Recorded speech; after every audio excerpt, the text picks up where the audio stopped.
je vais vous parler de la médecine du chaos.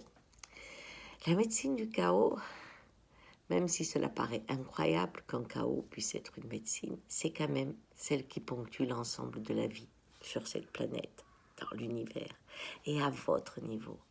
Vous avez commencé la vie sur Terre, à l'air, par le chaos, car bien sûr nous sommes des amphibiens. Donc vous étiez dans un monde aquatique avec une identité à deux volets, le placenta et la partie qu'on a construite pour un monde qu'on ne connaissait pas. Le chaos, c'est quand vous perdez la moitié de votre corps, que vous ouvrez vos poumons et que vous respirez après avoir quitté l'eau. Bien. Et c'est ce qui vous a permis d'être là, à m'écouter aujourd'hui. Bien sûr, il y a d'autres chaos qui vont venir dans votre vie, comme les deuils, comme l'amour, comme la naissance, comme le chômage, comme la maladie, comme l'agression. Tout ça, ça veut dire quoi? Ça veut dire qu'à un moment, vous êtes sur des rails, il y a un certain ordre, arrive le chaos et il y a un nouvel ordre. Et c'est ce qui fait que le bouton devient rose, que le ver devient papillon, etc.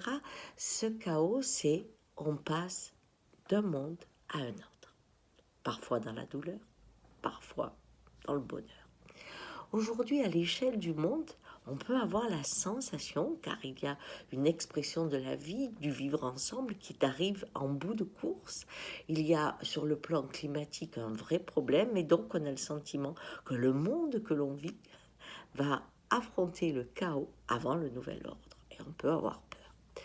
Dans le monde de l'Indien, on travaille sur les deux niveaux, c'est-à-dire le monde individuel du 1 qui est le reflet du monde collectif. Donc, je vais vous proposer un atelier avec ma complice Gaïa Charline, qui est une chamane canadienne avec qui je n'ai jamais travaillé, et ça ne sera pas le chaos, mais ça va être la découverte de l'esprit de l'Indien, qui dit du multiple né l'unité, et bien de nos deux sensibilités différentes et pourtant dans un fond semblable, nous vous proposerons un atelier à Paris sur un petit groupe pour une journée afin de travailler la médecine du chaos. Parce que quand on comprend le bienfait du chaos, in fine, dans une vie, et in fine, dans le monde, eh bien, on retrouve la confiance dans ce mouvement. Alors, pour ce faire, qui peut être intéressé et comment le faire? Eh bien,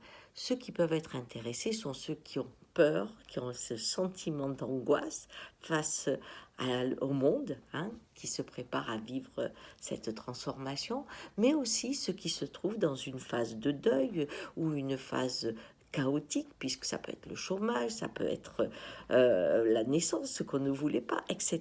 Donc cette phase, ou alors celui qui a peur de provoquer le chaos, par exemple en annonçant, je ne sais pas, son identité sexuelle, en annonçant qu'il part et qu'il veut demander le divorce. Bref, quand vous êtes dans cette situation, eh bien vous pouvez être intéressé par cette journée qui vous permettra d'approfondir ce que vous vivez, mais aussi de le mettre au niveau du monde afin de trouver la médecine à l'intérieur de votre histoire et de pouvoir la projeter dans la grande histoire qui est l'univers.